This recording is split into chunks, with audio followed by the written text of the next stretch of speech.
All right. His name is Joe, and he's got an e-commerce site with over 2,000 products. And this runs on WordPress and WooCommerce. But this site is not just a side hobby. This is his main source of revenue. So that means that this site needs to run at 100% efficiency all the time. But lately, Joe's had a problem.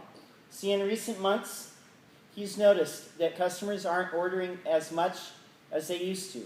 They're not spending as much time on his site as they used to. His bounce rate has increased, and even Google is downgrading him in search. A quick analysis of his site reveals that page speed is at least a factor in some of these conditions. And why page speed? Well, 57% of consumers will bounce off of a page if it does not load in 3 seconds or less. And this is for mobile as well as desktop. Google has said that they're a mobile-first company. And that means that your site needs to perform just as well on mobile as it does on the desktop. Page speed is also a minor ranking factor in the algorithm now. But at the same time, in 2012 and 2013, the page weight of an average web page has gone up from 1.4 to 1.8 megabytes, and it will probably go up again in 2014. You can check how fast any page is on the internet by going to Google Page Speed Insights. And it will do a quick analysis of those pages, and it will give you a grade for desktop and mobile. And then it will also give recommendations on how to improve your speed. These are things that I tell each person that wants to increase the performance of their web pages with speed. Start with hosting. I have seen people that have tens of thousands of dollars going through their website, but yet they're reluctant to upgrade from a $10 shared hosting plan to a $50 or $100 VPS plan. The bad thing about shared hosting is you get what you pay for.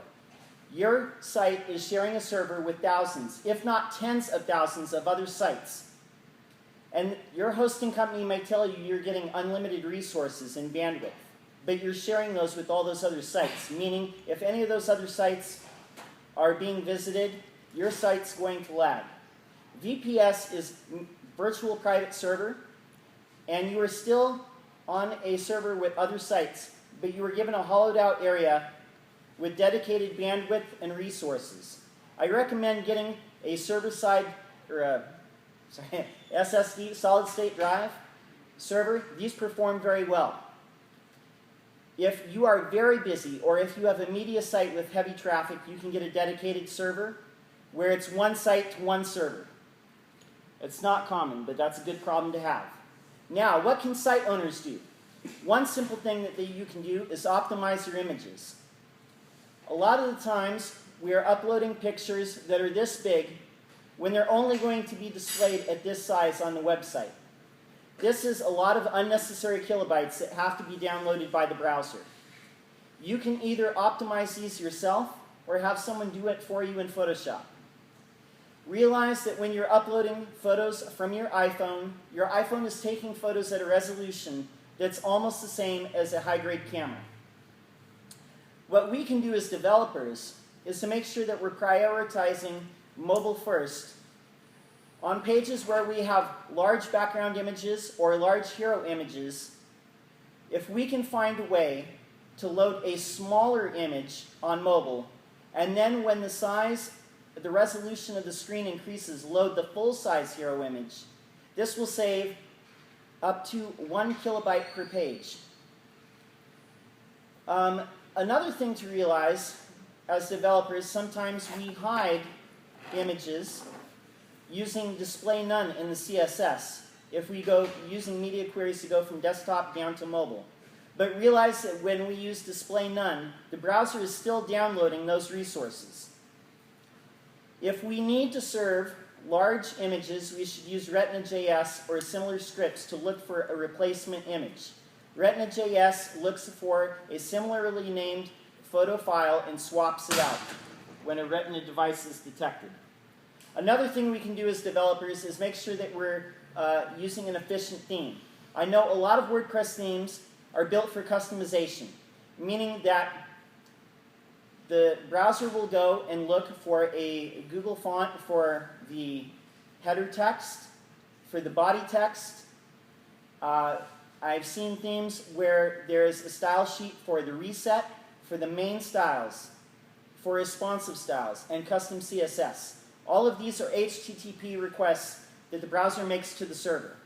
Every time that the browser has to go to the server for a file, that's a request that costs milliseconds. If we can consolidate all of our CSS into one file, or not enqueue JavaScript or CSS files that we're not using, we can save unnecessary requests and shave milliseconds. Also, beware of WordPress themes that you might buy on a marketplace and make sure that they're properly coded. I did have one client site where pages were taking 10 to 20 seconds to load. It come to find out that in the theme options, it was looking for a Google font style sheet for Arial. Arial is not a Google font. It's not an open source font. It's a proprietary font that's loaded into every computer. So the browser was looking at the Google font site for this style sheet, and after 10 seconds, it would finally give up, throw a 404, and then finally render the page. One thing we can do is use page caching. Two plugins that I find to be very reliable are W3 Total Cache and WP Super Cache. What a cache does, normally the browser goes to the server, pulls the files from the server straight across, but it has to look each of these up. In caching, it takes a snapshot of the page in each file that it takes to render the page.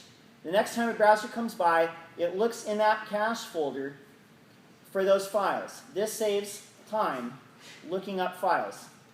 If you use a content delivery network, this can integrate with these plugins as well. And we'll talk about that in a minute. You can also minify files with these. Minification is when you remove the white space from a file, like usually a CSS, JavaScript, or HTML file. You can save 10 to 20% of a file weight by minifying it. With W3 Total Cache, if you're using a CDN, you can go to, on the admin, it's Performance, Minify, and then if you're using a CDN, there will be a message that says if you need help adding files manually, there'll be a little button that says Help. With that, you can add files manually, put them in your CDN, and have them minified. Be careful not to minify your RSS feeds, because you can break your feed, and do not minify files that have already been minified. Caching plugins also take care of a little thing called gzip, and gzip works the same way that a regular zip file does. Again, normally the browser goes to the server, it just pulls the file straight across. With gzip and HTTP compression enabled, the server will compress the files, then they'll travel over the network, and the browser uncompresses them. This saves milliseconds. You can check and see if your site is using gzip by going to gzipwtf.com. CDNs are content delivery networks, and these are useful for two reasons. For one, a browser can only download one file at a time from each domain name. So it has to pull the HTML, the CSS, and the JavaScript down the line. With a CDN, you're using an external domain name. So now instead of just pulling one, you can pull twice as fast. Another good thing about CDNs is the images and files that are stored on them. When a person uses their browser and they come to your site, normally your site is on one server in one location. And if they're in a city that's far away, it's going to take time to travel over the network.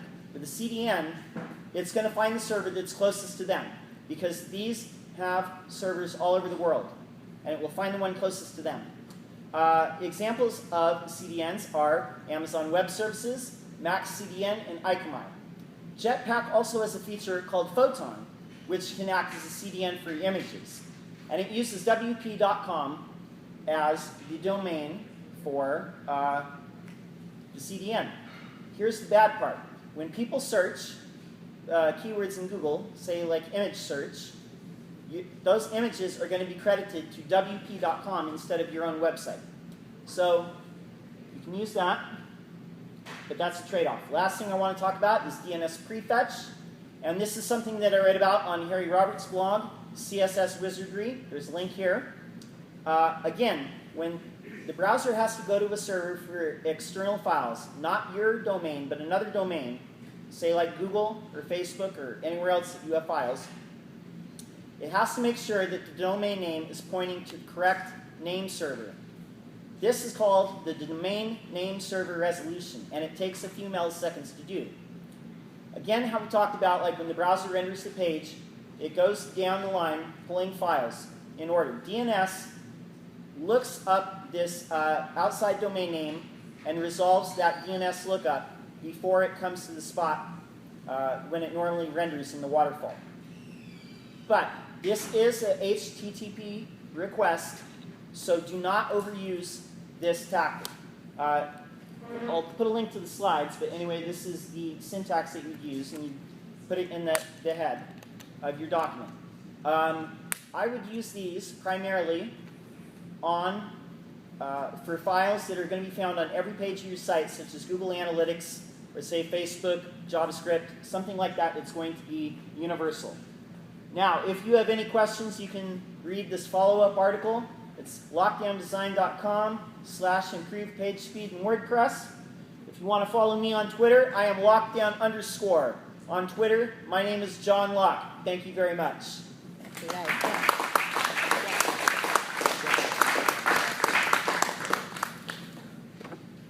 That's John.